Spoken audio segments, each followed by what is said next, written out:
Hello students, welcome to Kota Academy. बेटा आज हम मैट्रिक्स में डिस्कस करेंगे ट्रायंगुलर मैट्रिक्स। ठीक है ना। ट्रायंगुलर मैट्रिक्स क्या होती है वो आप समझ लीजिए।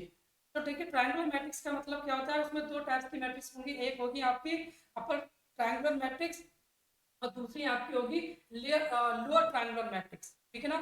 तो अपर ट्रायंगुलर का मतलब क्या होता है उसके बारे में समझ लीजिए। कोई भी मैट्रिक्स अपर ट्रायंगुलर कब होगी, अगर अगर हमारे पास कोई मैट्रिक्स कैसी है, स्क्वायर मैट्रिक्स है और उसके अंदर क्या बेटा अपर ट्रायंगुलर में डायगोनल का लोअर पार्ट अगर जीरो है, मतलब डायगोनल के लोअर पार्ट के एलिमेंट अगर जीरो है तो उस मैट्रिक्स को हम क्या बोलेंगे, अपर ट्रायंगुलर मैट्रिक्स।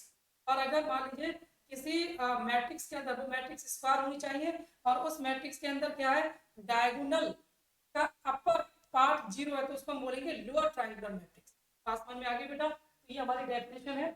तो ये टाइप की अगर मैट्रिक्स को देखें तो ये हमारे पास एक डायगोनल दिया हुआ है। ये क्या है, ये डायगोनल है।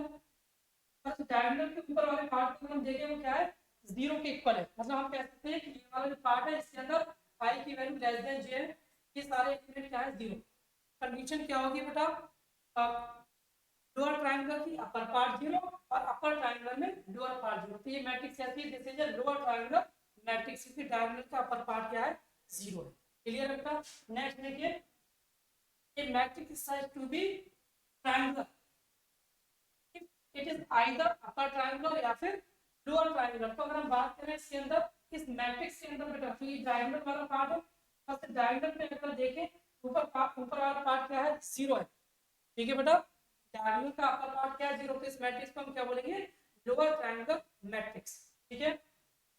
और इसको हम क्या बोलेंगे, अपर ट्रायंगल मैट्रिक्स, क्योंकि इसमें डायगोनल का लोअर पार्ट जीरो है। ठीक है बेटा।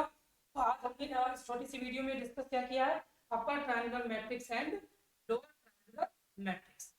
चलिए ठीक है, okay, bye bye, take care.